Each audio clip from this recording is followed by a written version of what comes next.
How do you write a great resume and have a great LinkedIn profile? Well, Naya from Current Global explains what she does when she teaches her clients how to do just that. And if you want to learn more about her career and how you can become a resume writer, make sure to grab the How to Make Money as a Resume Writer starter guide linked in the description below. When you look at someone's resume, like what is that low-hanging fruit? Like what's the first thing you look at to see to get that quick win and to improve on the resume? It's definitely the first thing that I do is look at the achievements that are already there, right? So, for example, they may say that I built a 10-member team, sales team, for this project. That's the skeleton, in my opinion. What's really important is the story behind the numbers, the story that you can pull out and the details you can pull out from what's there. So you definitely want to have the hat of being achievement focused, leadership focused, trying to pull out what their expertise actually is, a possible brand story, if that's the lane that and the strategy that you choose to use. But just taking what's there and knowing how to expand it so that it makes sense and being able to trim what you don't need. What are your thoughts on like industry jargon or like these big words on resumes that are specific to an industry? I'm not a fan of industry jargon. A lot of people will keyword stuff because they feel that they need to beat the ATS, machine or system. They just stuff things in there that you really don't need and that the reader can definitely tell when it's just jargon and there's not real meat, real content. You're explaining what the expertise is. There's definitely a balancing act. You definitely want to include industry-focused keywords, but not to a point where your expertise gets lost. And you mentioned in another video about how there's a million ways to say the same thing. What's a common phrase that you see, and give us an example of a common phrase that you've seen and a way that you can rephrase it to make it more effective in a resume? I think a lot of cliched words like include, results oriented, manage. I had one client that had managed 15 times in a 2-page resume. And increased is definitely common. You can say boosted, you can say surged. Triggers imagination a little more, right? Kind of gets you, it's a little bit more descriptive in that way.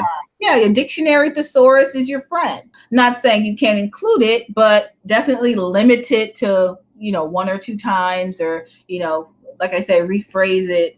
Yes, it's not redundant and the reader is nothing, okay, you said this many times. Got it. So that's something you see often. What's like a rising trend that you're seeing in resumes that you do not like?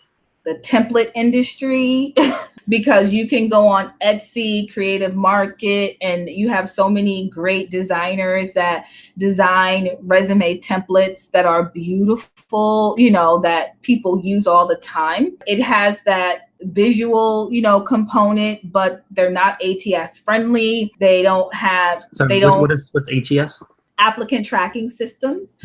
Most small and big businesses will use that to run your resume through, search for keywords, and actually use that to source different candidates versus, reading every single, resume. What I like to say is that even though ATS or applicant tracking systems are important, your resume will still be seen by human eyes. So it's definitely a balancing act as far as the visuals and what you should include versus content when it comes to ATS. But a lot of designers have no idea about ATS, about the actual job search process. They're just designing it for visual aspects. You could be getting rejected a bunch of places. It has nothing to do with the content. It's just because the format or the template you're using is just not friendly with these systems.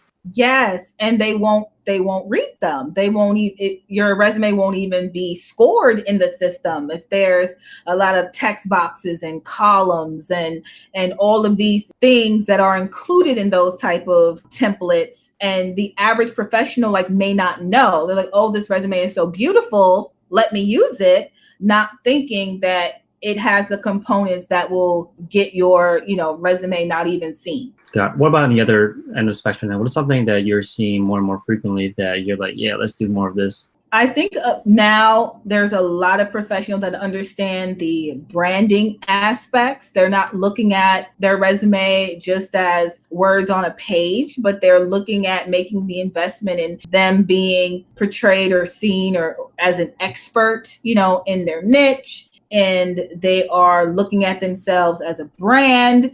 They are favoring the modern resume format, which has been favored for years now. It's not something new, but the modern format that includes design, that includes elements that are needed to catch the reader's eye, as well as follow it up with great content. It's not just a resume of a career history. You have more people that are being educated to look at themselves as an expert and to build their brand around their professional expertise. Now I want to talk about or shift over to LinkedIn. Can you describe the ideal LinkedIn profile? If someone came to you and said, here's my LinkedIn, and you saw it, you're like, there's nothing more for me to do here. Like, is there a description that could match that? When it comes to LinkedIn, a lot of people think that it's just a carbon copy of their resume, and it's not. I like to describe it as a sibling, sister or brother to your resume. So you can do a lot more with it.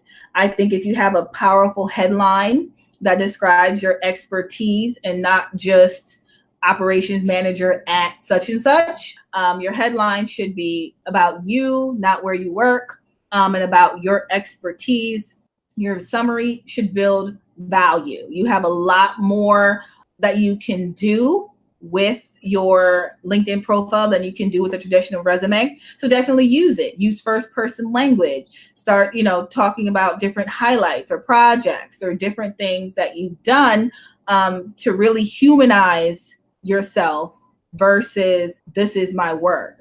A resume is a business document. It's a sales document. So it's written as such. With LinkedIn, you're able to become a human being and, add humor, talk about different things that you haven't talked about in your resume, and really frame it like your page about your expertise, not just where you work. Got it. So if someone out there wants to improve their career by fixing their resume, creating a resume, improving their LinkedIn and just online presence, online branding, where can they find you? Where can they read more about what you're doing? Well, my website is careerglobal.co. That is my business, and I work with international clients to help improve their career opportunities, their credibility, and establish themselves as an expert in their niche. So I am definitely online. I'm on Instagram and social media. Connect with me on LinkedIn. Every handle is Career Global Co. So I'm definitely online. Awesome. Thank you so much for your time. No problem. It was a pleasure. Thank you. Thanks for watching, and if you want to learn more about how to become a resume writer, make sure to grab the How to Make Money as a Resume Writer Starter Guide linked in the description below. And if you want to learn more about careers and side hustles, make sure to check out the next video.